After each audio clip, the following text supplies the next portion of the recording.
అక్కడ ఏ డ్యూటీ ఎవరు చేయాలి, ఎక్కడ ఎవరు ఉండాలి, ఎక్కడ ఏ పద్ధతిలో రక్షణ కల్పించాలని చెప్పేసి డ్యూటీ చార్ట్ను ఇవ్వవలసింది అక్కడ ఉండేటువంటి రేంజ్ సంబంధించినటువంటి సిపిగా, అక్కడ ఇంప్లిమెంటేషన్ చేయవలసింది అక్కడ ఉన్న డీసీపీలు, ఏసీపీలు.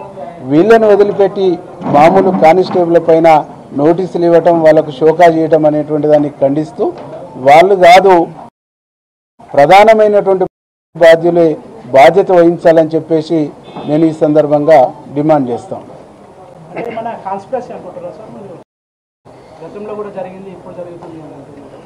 అంటే గత ప్రభుత్వ తాలూకు పోకడలని ప్రజాప్రతినిధుల పట్ల అమర్యాదగా ప్రవర్తించేటువంటి తీరు ఇంకా పోలీస్ వ్యవస్థలో మారలేదు.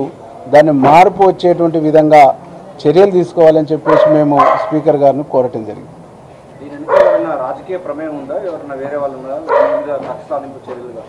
ఏది ఉంది ఏముంది అనేటువంటిది కూడా స్పీకర్ గారిని వాళ్ళని విచారించి తేల్చమని చెప్పేసి మేము రిక్వెస్ట్ చేసినాం.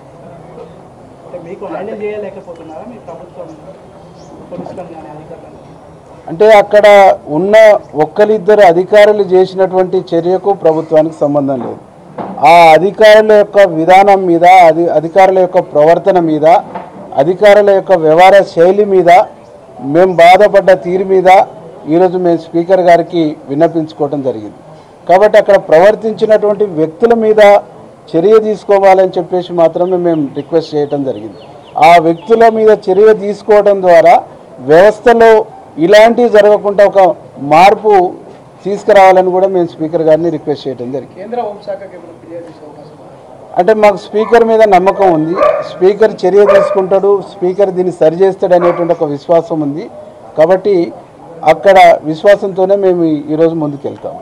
అంటే దళిత ఎమ్మెల్యేల పట్ల ఏమన్నా కాన్ఫరెన్స్ జరుగుతుందా? ఎందుకంటే చాలాసార్లు కూడా ఇటువంటి సందర్భాలు ఉన్నాయి.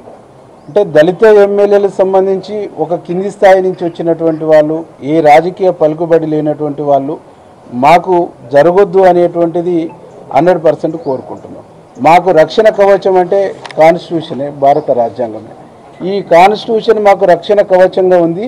ఇదే వైలెన్స్ అవుతుంది, ఇది ప్రధానంగా మా దళిత ప్రజాప్రతినిధుల పైన వైలెన్స్ అవుతుంది అనేటువంటిది ఒక భాగం అయితే, ఒక దళిత ప్రజాప్రతినిధులే కాదు, ఈ రాష్ట్రంలో ఉండేటువంటి ఏ ప్రజాప్రతినిధులకైనా ఇది జరగొద్దు, ఈ చట్టం వైలెన్స్ కావద్దు, కాన్స్టిట్యూషన్ని కాపాడవలసిన, కాన్స్టిట్యూషన్ని రక్షించవలసినటువంటి పోలీసు యంత్రాంగమే ఈ చర్యలకు పాల్పడటం మూలంగా తప్పుడు సంకేతాలు, తప్పుడు ఒపీనియన్ పోతుందనేటువంటిది మేము స్పీకర్ గారికి గుర్తు చేయడం జరిగింది. ఈరోజు మమ్మల్ని అవమానించడం ద్వారా ఇలా మమ్మల్నే గుర్తుపట్టలేనటువంటి వాళ్ళు మాకేం రక్షణ కల్పిస్తారు, శత్రువులను ఏం ఐడెంటిఫై చేస్తారు అనేటువంటిదే ఈరోజు మా ముందు ఉన్నటువంటి ప్రశ్న. స్పీకర్ గారు మీకు ఎటువంటి హామీ ఇచ్చారు? స్పీకర్ గారు త్వరలో వాళ్ళని పిలుస్తాను, విచారిస్తాను. ఆ విచారణ సందర్భంగా ఈరోజు పిటిషన్ ఇచ్చినటువంటి మమ్మల్ని కూడా మాకు కూడా ఇంటిమేషన్ ఇస్తామని చెప్పేసి చెప్పిండ్రు. కాబట్టి స్పీకర్ గారు విచారణ పైన స్పీకర్ గారు పిలుస్తారనేటువంటి ఒక నమ్మకం మాకు ప్రగాఢంగా ఉన్నది. Please subscribe .news